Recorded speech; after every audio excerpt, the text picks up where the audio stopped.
Salut! Roulement de tambour.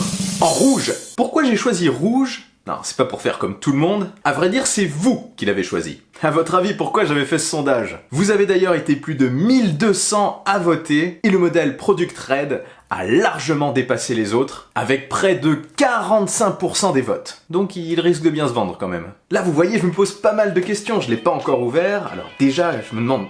Est-ce qu'il vaut? Sa prise en main est-elle agréable? Et vis-à-vis de l'iPhone 10 et de l'iPhone XS Max, il se situe où exactement? Je me pencherai plus précisément sur ces questions dans de prochaines vidéos. Aujourd'hui, je le découvre totalement, donc on part sur un unboxing, un petit comparatif et mes premières impressions, mon premier avis.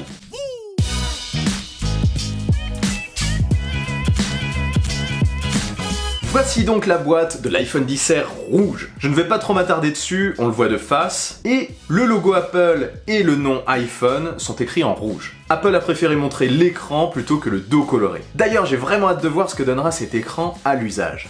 Allez, je l'ouvre.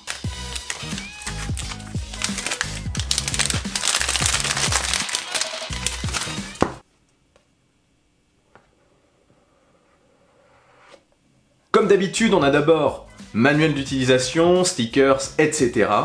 On s'en fiche. On a aussi un petit papier expliquant ce qu'est Product Red. Je vous le rappelle vite fait, mais pour l'achat des produits Product Red, une partie est reversée dans un fonds mondial luttant contre le sida, le paludisme et la tuberculose. Alors cet iPhone, bon je passe vite fait, en dessous il y a les écouteurs vers Lightning, plus d'adaptateur jack, comme pour l'iPhone XS et l'iPhone XS Max, et notre chargeur lent, avec prise USB classique de radin.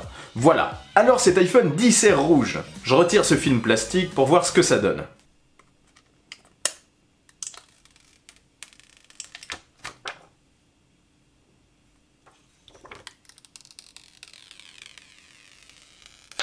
Waouh! Alors c'est le même rouge, c'est la même couleur que celle des iPhone 8 et 8 Plus Product Red. Mais comme je l'avais jamais eu en main, je le découvre. C'est franchement très beau. Le tour en aluminium rouge et ce dos en verre rouge, ça en jette bien. Le dos en verre permet toujours la recharge sans fil, c'est bien, je l'utilise beaucoup. Comme vous pouvez le voir, il n'y a qu'un seul objectif photo à l'arrière, c'est le même objectif unique que celui des modèles iPhone XS. Sur le tour, toujours les boutons on-off et de volume de l'autre côté. En dessous de l'appareil, on pourrait croire qu'on a un retour de symétrie perdu sur l'iPhone XS, mais le port Lightning est un petit peu décalé, regardez. Certainement, encore une fois, à cause de l'écran LCD, qui fait d'ailleurs gagner un peu d'épaisseur à cet iPhone XR. 8,3 mm contre 7,7 mm pour les iPhone XS et XS Max. Je ne vais pas m'étaler sur les caractéristiques techniques, ce sera pour le test. Je l'allume, et grâce à la magie du montage, hop, tout est configuré.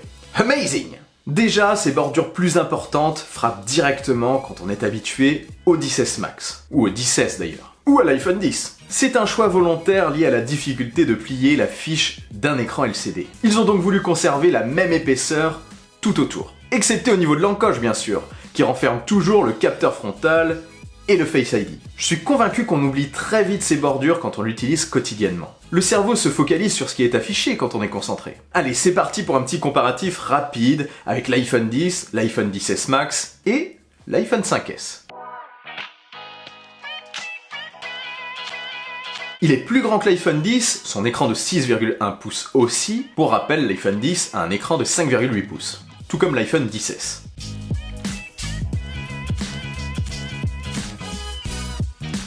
Et il est plus petit que l'iPhone XS Max, qui lui a un écran de 6,5 pouces. Il est aussi plus épais, comme je le disais, que ses autres modèles, et ses bordures sont plus larges. De dos, il est différent car il n'a qu'un objectif photo. Les 10 et 10S ont en plus un téléobjectif. Mais ça ne l'empêchera pas de faire des photos de portrait arrière. C'est une nouveauté chez Apple. Faire des photos de portrait avec flou artistique, et avec un seul objectif photo. J'ai hâte de voir ce que ça donnera. Ensuite, vite fait, vis-à-vis de l'iPhone 5S, la comparaison d'un ancien standard face à un nouveau standard. La différence de taille est évidente et vraiment notable. C'est incroyable comme on tend à se diriger vers des écrans toujours plus grands. Voilà, je vous laisse avec ces quelques images et on se retrouve en facecam pour que je vous partage mon premier avis à chaud.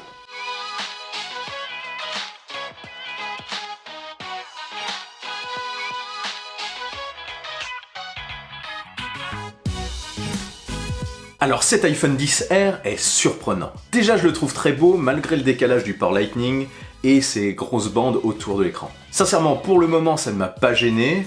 Après, à voir à l'usage. L'écran pour un LCD me paraît quand même être très précis. Même si mes yeux se sont habitués à l'OLED de l'iPhone XS Max, ça ne me choque pas du tout pour autant. Franchement, certains sous-entendaient que ce serait peut-être un point faible de cet iPhone. En tout cas, ce n'est vraiment pas l'impression que j'ai en le prenant en main. Ce qui me manque quand même un petit peu, c'est le 3D Touch remplacé par l'Haptic Touch. Ça retire quelques petites fonctionnalités,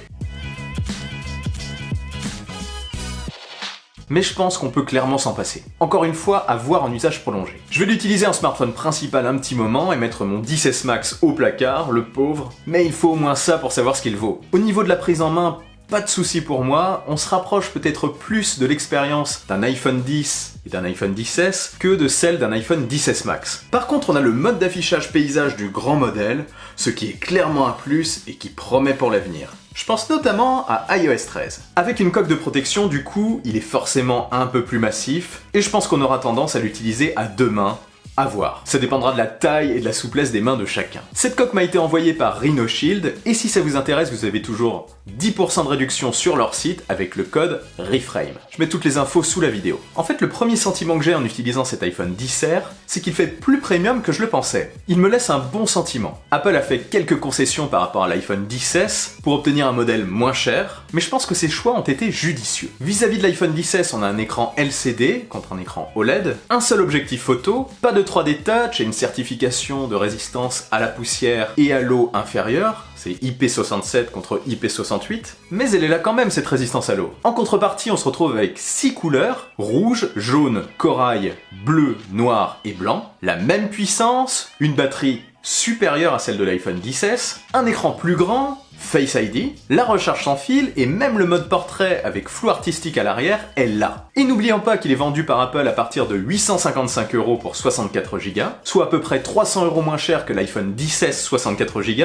et 400 € moins cher que l'iPhone XS Max. Je pense qu'Apple a visé juste pour ce modèle, les concessions sont bien réfléchies, le produit pour l'instant me paraît quand même assez équilibré, à mon avis il va bien se vendre. Je vais quand même le tester dans le détail pour voir si mon sentiment se confirme ou non. D'ailleurs, en attendant le test, je vais sortir quelques vidéos comparatives, je pense. D'ailleurs, dites-moi dans les commentaires ce que vous aimeriez voir ou savoir, ça m'inspirera. Si vous avez des questions, n'hésitez pas, et dites-moi surtout si vous avez craqué pour cet iPhone XR, ou si vous faites tout simplement de l'œil. Si cette vidéo vous a plu et que vous voulez m'aider, partagez-la et n'oubliez pas le bon pouce en l'air qui claque. Abonnez-vous à ma chaîne sans oublier la petite cloche des notifs. On se retrouve très vite pour une nouvelle vidéo. Allez, salut!